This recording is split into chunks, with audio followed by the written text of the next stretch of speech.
Alexander King took a moment to steady his breathing. He'd waited a long time to kill the man who was less than a mile away from him now, but he couldn't let the anticipation affect his performance.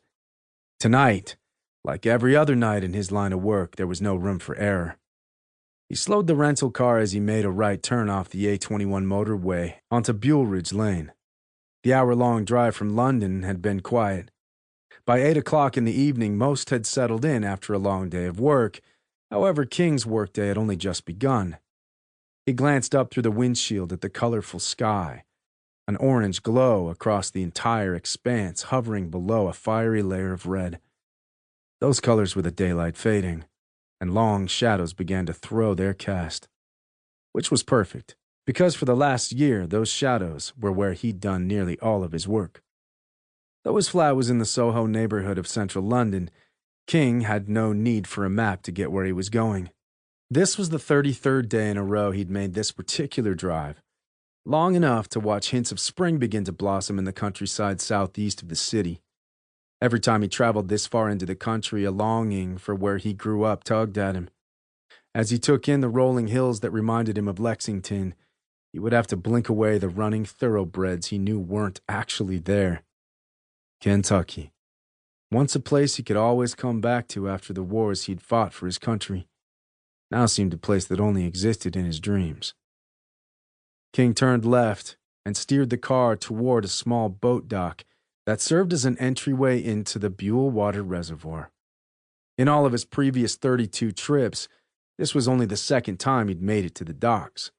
When you're someone who never wants to be noticed, you never keep the same pattern, even when you know no one is watching.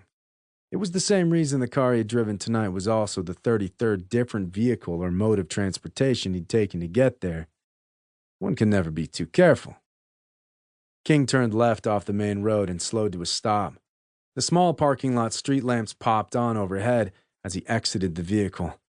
Cool air rushed him, carrying with it first the scent of mildewed wood, finishing with the sweet smell of English bluebells that carpeted the nearby fields. He could hear the boats rocking a few feet away, but nothing else. More importantly, he could hear no one else. He glanced down at his watch, just about 20 minutes now.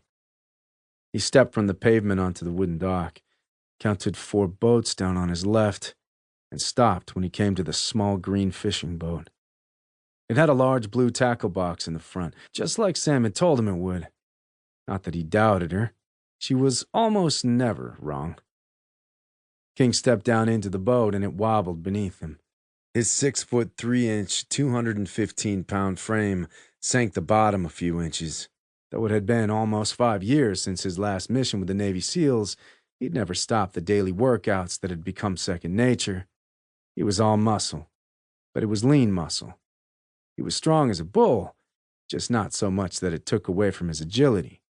The things he did for a living required a lot of stealth, and a squad leader once told him, "A bull of a man never snuck up on anyone."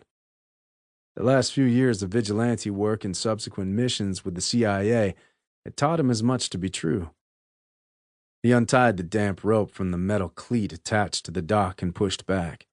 As soon as he cleared the boats on both sides of him, he reached back and yanked the starter on the outboard motor, then grabbed the steering handle. The small engine barely roared to life, but the power of the boat was not his concern. He turned right once he cleared the dock and started down the lake. He didn't have far to go, but because he was so anxious to get his hands on his target, the short ride seemed to take forever. The light above him had been swallowed by the night, the glow of the rising moon behind him now his only guide. He took out the small set of keys left for him at a drop back in London, then scooted forward on the bench seat and opened the large tackle box. He raised the top shelf, reaching in, and wrapped his fingers around the Glock 19 handgun waiting for him. It had been fitted with a suppressor can, a gift from the clandestine gods. Sam had also left him a Chris Reeves Sabenza 21-frame lock knife, just in case a gun didn't make sense. That went in the pocket of his black tactical pants, the kind that looked civilian without losing efficiency. The last of the treats in the bottom of the box was a burner phone,